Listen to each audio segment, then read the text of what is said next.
Dad Brain Reboot. Building a father with aftermarket parts. Happy birthday 420 to my son Javen. Let's take a detour, one that doesn't start with a blunt or a meltdown, but with a question I've been asking myself for years. How the hell do you become a real dad when no one taught you what that looks like? Because I've been a lot of things. Angry, broke, addicted to being the fixer in every broken room. But in the middle of all that noise, I've also been a father. And that shit, that's what changed me. I'm raising kids every day, each of them carving something new into my operating system. Each one forcing me to upgrade from barely functioning human to dad with duct tape and discipline. One pushed me to grow up fast. One taught me that second chances require first-class effort. One keeps me on my damn toes. Fatherhood didn't knock politely. It kicked the door in and said, "Hey asshole, we're doing this for real now." I didn't know what it meant to be a dad because I didn't have one. And the ones that floated in and out, they left more scars than lessons. So I became the blueprint I never received. I studied my reactions like a scientist. I sat in silence and questioned every choice. I asked myself why discomfort made me flinch, why love made me suspicious, why responsibility felt like punishment. And through all that internal audit, I started crafting something new. A man who doesn't abandon, doesn't rage, and doesn't let the past write the script. I used to think not being enough meant stepping back. I now know it means stepping up, even when it's hard, especially when it's hard. I've learned that presence doesn't mean perfection. It means choosing to stand still when every instinct tells you to run. I made mistakes, big ones. But the most important thing I ever learned about fatherhood came from those moments. You can't be a great dad until you've decided to stop being a scared son. You've got to grieve the father you didn't get, or the mother who disappeared, so you don't spend your whole damn life projecting that damage onto kids who never asked for it. And that's where the work is. That's where the change is. Every time I wanted to flinch, I sat down instead. Every time I felt the old wiring scream to lash out, I rewired it. With time, with reflection, with comedy, with doing the exact opposite of what my instincts said. The Dad Brain, maxed out edition. Here's what nobody tells you when you go from survival mode to dad mode. Your brain doesn't just switch gears, it has to rebuild the damn transmission. When your early years were a cocktail of fear, neglect, and chaos, your brain develops in panic mode.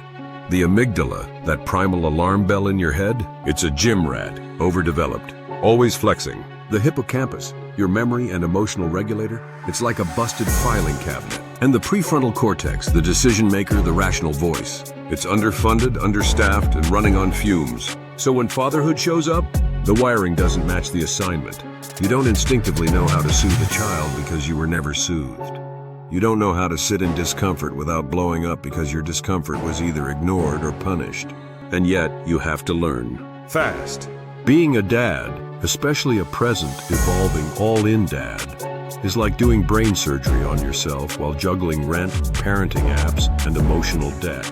You rewire by doing. You teach your nervous system that safety isn't a scam. You build trust by showing up every single time, even when your brain is screaming that nobody ever showed up for you. And yeah, you fuck up, but you own it. You apologize. You repair. Because consistency isn't perfection. It's the relentless refusal to give up. I learned to self-regulate by holding a screaming child and reminding myself this wasn't my past. This was my opportunity. I learned to stay calm during meltdowns, not because it was natural, but because I trained myself like a Navy SEAL of emotional patience.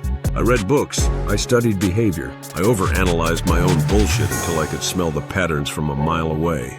I treated this shit like science because it is. Because love is science. It's repetition, pattern recognition, neural plasticity. Kids learn what they live. So I made damn sure they learned that love shows up even when it's exhausted, even when it's broke, even when it wants to check out. We as dads learn the hard way. We learn why we keep band-aids in the house. We learn that peroxide stings but saves. We learn to listen more than we talk. And sometimes we learn from silence, our own, or the silence we got from the people who were supposed to raise us. And sometimes being a dad is just pouring a little carton of chocolate milk in a Cracker Barrel cup and hearing your kid say, "I fucking hate you," in front of two horrified families. That's fatherhood too. You keep a straight face, nod, and move on, because parenting isn't always gratitude and hugs. Sometimes it's emotional dodgeball with tiny humans who think sarcasm is a love language. Even now, I deal with invisible battles. Shit no one sees. Being tired, being stressed, carrying pressure like a weighted blanket I can't take off. But I show up every damn time. Because as men, our fights come in the silence, in the choices, in the sacrifices. We don't need to scream to be strong. We just need to keep showing up. If you're a kid reading this and someone is doing that for you, appreciate them. It's not easy. We fight for you in the dark so you can shine in the light. And somewhere in this grind, in the chaos and the cartoons and the crusty-ass cereal bowls, I started learning what love actually feels like. Not what it looks like on paper, not what people post online, but what it feels like. Love is when your kid's face lights up just because you walked in the room, and your whole nervous system exhales like it's been holding its breath for years. Love is the ache in your chest when they're hurting, and the fire in your gut when they're thriving. It's the peace and the pain, the fear and the faith. It's knowing that even if we never define love perfectly, we can recognize it in those quiet, heavy, ridiculous moments where everything else fades, and all that matters is being there. Let's fucking go.